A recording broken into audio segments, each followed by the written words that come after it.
L'île au trésor de Robert Louis Stevenson. Traduction de Déodat Serval, 1883.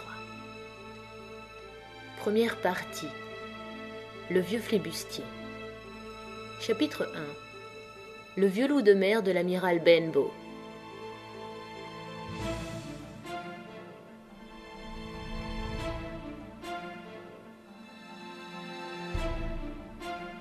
C'est sur les instances de monsieur le chevalier Trelawney, du docteur Livesey et de tous ces messieurs en général, que je me suis décidé à mettre par écrit tout ce que je sais concernant l'île au trésor, depuis A jusqu'à Z, sans rien excepter que la position de l'île, et cela uniquement parce qu'il s'y trouve toujours une partie du trésor.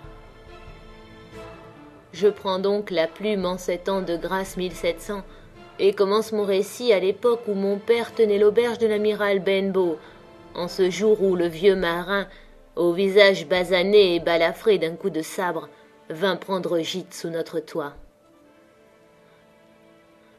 Je me le rappelle comme si c'était d'hier. Il arriva d'un pas lourd à la porte de l'auberge, suivi de sa cantine charriée sur une brouette. C'était un grand gaillard solide, aux cheveux très bruns tordus en une queue poisseuse qui retombait sur le collet d'un habit bleu malpropre.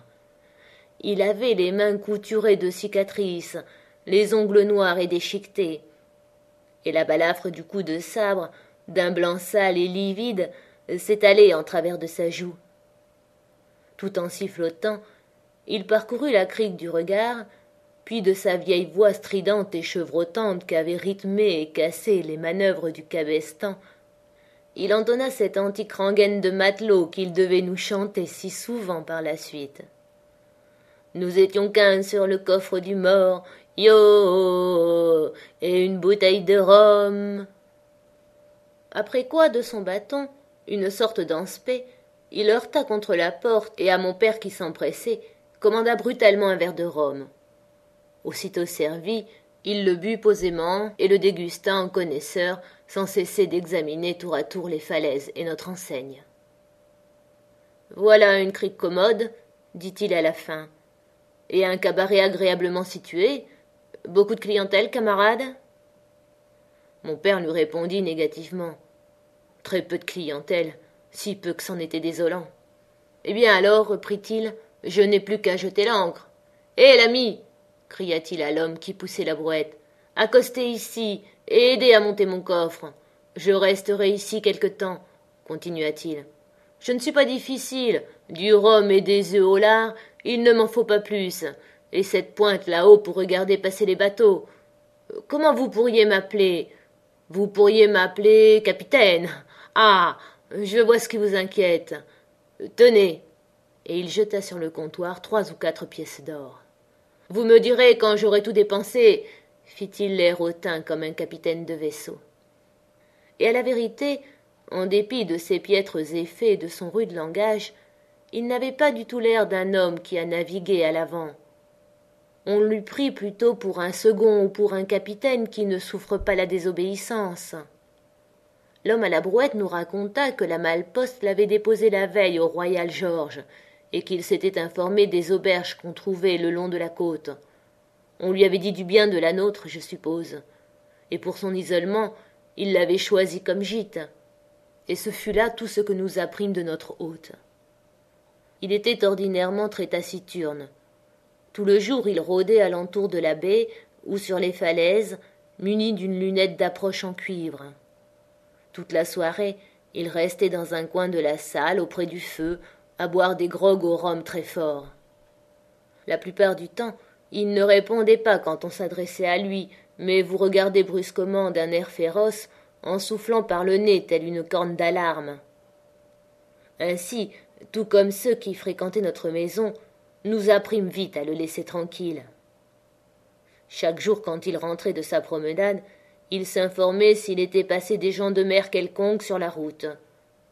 Au début, nous crûmes qu'il nous posait cette question parce que la société de ses pareils lui manquait, mais à la longue, nous nous aperçûmes qu'il préférait les éviter. Quand un marin s'arrêtait à l'amiral Benbow, comme faisaient parfois ceux qui gagnaient Bristol par la route de la côte, il l'examinait à travers le rideau de la porte avant de pénétrer dans la salle, et tant que le marin était là, il ne manquait jamais de rester muet comme une carpe. Mais pour moi, il n'y avait pas de mystère dans cette conduite, car je participais en quelque sorte à ses craintes. Un jour, me prenant à part, il m'avait promis une pièce de 10 sous à chaque premier de mois si je voulais veiller au grain et le prévenir dès l'instant où paraîtrait un homme de mer à une jambe. Le plus souvent, lorsque venait le premier du mois et que je réclamais mon salaire au capitaine, il se contentait de souffler par le nez et de me foudroyer du regard. Mais la semaine n'était pas écoulée qu'il se ravisait et me remettait ponctuellement mes 10 sous, en me réitérant l'ordre de veiller à l'homme de mer à une jambe. Si ce personnage hantait mes songes, il est inutile de le dire. Par les nuits de tempête où le vent secouait la maison par les 4 coins, tandis que le ressac mugissait dans la crique et contre les falaises, il m'apparaissait sous 1000 formes diverses et avec 1000 physionomies diaboliques. Tantôt la jambe lui manquait depuis le genou, tantôt dès la hanche. D'autres fois c'était un monstre qui n'avait jamais possédé qu'une seule jambe, située au milieu de son corps. Le pire de mes cauchemars était de le voir s'élancer par bonds et me poursuivre à travers champs. Et somme toute, ces abominables imaginations me faisaient payer bien cher mes 10 sous mensuels. Mais en dépit de la terreur que m'inspirait l'homme de mer à une jambe, j'avais beaucoup moins peur du capitaine en personne que tous les autres qui le connaissaient. Certains soirs, il buvait du grog beaucoup plus qu'il n'en pouvait supporter, et ces jours-là, il s'attardait parfois à chanter ces sinistres et farouches vieilles complaintes de matelots sans souci de personne. Mais d'autres fois, il commandait une tournée générale et obligeait l'assistance intimidée à ouïr des récits ou à reprendre en chœur ses refrains. Souvent j'ai entendu la maison retentir du yo, yo, yo et une bouteille de rhum, alors que tous ses voisins l'accompagnaient, à qui mieux pour éviter ses observations, car c'était durant ses accès l'homme le plus tyrannique du monde. Il claquait de la main sur la table pour exiger le silence, il se mettait en fureur à cause d'une question, ou voire même si l'on n'en posait point, car il jugeait par là que l'on ne suivait pas son récit, et il n'admettait point que personne quittât l'auberge avant que lui-même, ivre mort, se fût traîné jusqu'à son lit. Ce qui effrayait surtout le monde, c'étaient ces histoires épouvantables, où il n'était question que d'hommes pendus ou jetés à l'eau, de tempêtes en mer et des îles de la Tortue, et d'affreux exploits au pays de l'Amérique espagnole. De son propre aveu, il devait avoir vécu parmi les pires sacripants auxquels Dieu permit jamais de naviguer.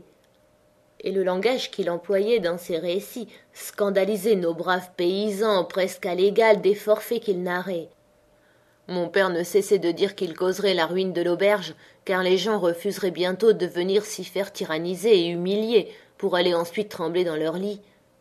Mais je croirais plus volontiers que son séjour nous était profitable. Sur le moment, les gens avaient peur, mais à la réflexion, ils ne s'en plaignaient pas, car c'était une fameuse distraction dans la morne routine villageoise. Il eut même une coterie de jeunes gens qui affectèrent de l'admirer, l'appelant un vrai loup de mer, un authentique vieux flambard, et autres noms semblables, ajoutant que c'étaient les hommes de cette trempe qui font l'Angleterre redoutable sur mer. Dans un sens, à la vérité, il nous acheminait vers la ruine, car il ne s'en allait toujours pas.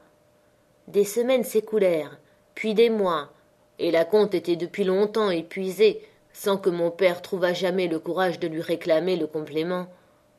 Lorsqu'il y faisait la moindre allusion, le capitaine soufflait par le nez, avec un bruit tel qu'on eût dit un rugissement, et foudroyait du regard mon pauvre père, qui s'empressait de quitter la salle. Je l'ai vu se tordre les mains après l'une de ces rebuffades, et je ne doute pas que le souci et l'effroi où il vivait hâtèrent de beaucoup sa fin malheureuse et anticipée. De tout le temps qu'il logea chez nous, à part quelques paires de bas qu'il acheta d'un colporteur, le capitaine ne renouvela en rien sa toilette. L'un des coins de son tricorne s'étant cassé, il le laissa pendre depuis lors, bien que ce lui fût une grande gêne par temps venteux. Je revois l'aspect de son habit qu'il rafistolait lui-même dans sa chambre de l'étage, et qui, dès avant la fin, n'était plus que pièce. Jamais il n'écrivit ni ne reçut une lettre, et il ne parlait jamais à personne qu'aux gens du voisinage, et cela même presque uniquement lorsqu'il était ivre de rhum. Son grand coffre de marin, nul d'entre nous ne l'avait jamais vu ouvert. On ne lui résista qu'une seule fois, et ce fut dans les derniers temps, alors que mon pauvre père était gravement atteint de la phtisie et qui devait l'emporter. Le docteur Livesey, venu vers la fin de l'après-midi pour visiter son patient, accepta que ma mère lui servît un morceau à manger, puis en attendant que son cheval fût ramené du hameau, car nous n'avions pas d'écurie au vieux Benbow, il s'en alla fumer une pipe dans la salle. Je l'y suivis, et je me rappelle encore le contraste frappant que faisait le docteur, bien mis et allègre, à la perruque poudrée à blanc, aux yeux noirs et vifs, au maintien distingué, avec les paysans rustaux, et surtout avec notre sale et blême épouvantail de pirate, avachi dans l'ivresse et les coudes sur la table. Soudain il se mit, je parle du capitaine, à entonner son sempiternel refrain. Nous étions 15 sur le coffre du mort, yo, yo, yo, et une bouteille de rhum. La boisson et le diable ont expédié les autres, yo, yo, yo, et une bouteille de rhum. Au début, j'avais cru que le coffre du mort était sa grande cantine de là-haut dans la chambre de devant, et cette imagination s'était amalgamée dans mes cauchemars avec celle de l'homme de mer à une jambe. Mais à cette époque, nous avions depuis longtemps cessé de faire aucune attention au refrain. Il n'était nouveau, ce soir-là, que pour le seul docteur Livesey, et je m'aperçus qu'il produisait sur lui un effet rien moins qu'agréable, car le docteur leva un instant les yeux avec une véritable irritation avant de continuer à entretenir le vieux Taylor, le jardinier, d'un nouveau traitement pour ses rhumatismes. Cependant, le capitaine s'excitait peu à peu à sa propre musique, et il finit par claquer de la main sur sa table d'une manière que nous connaissions tous et qui exigeait le silence. Aussitôt chacun se tut, sauf le docteur Livesey, qui poursuivait, comme devant, d'une voix claire et courtoise, en tirant une forte bouffée de sa pipe toutes les 2 ou 3 mots. Le capitaine le dévisagea un instant avec courroux, fit claquer de nouveau sa main, puis le toisa d'un air farouche, et enfin lança avec un vil et grossier juron. « Silence là-bas dans l'entrepont !»« Est-ce à moi que ce discours s'adresse, monsieur ?» fit le docteur. Et quand le butor lui eut déclaré avec un nouveau juron qu'il en était ainsi, « Je n'ai qu'une chose à vous dire, monsieur, » répliqua le docteur, « c'est que si vous continuez à boire du rhum de la sorte, le monde sera vite débarrassé d'un très ignoble gredin. » La fureur du vieux drôle fut terrible. Il se dressa d'un bond, tira un coutelas de marin qu'il ouvrit, et le balançant sur la main ouverte, s'apprêta à clouer au mur le docteur. Celui-ci ne broncha point. Il continua de lui parler comme précédemment, par-dessus l'épaule, et du même ton, un peu plus élevé peut-être, pour que toute la salle entendît, mais parfaitement calme et posé. « Si vous ne remettez pas à l'instant ce couteau dans votre poche, je vous jure sur mon honneur que vous serez pendu aux prochaines assises. » Ils se mesurèrent du regard, mais le capitaine céda bientôt, remisa son arme et se rassit, en grondant comme un chien battu.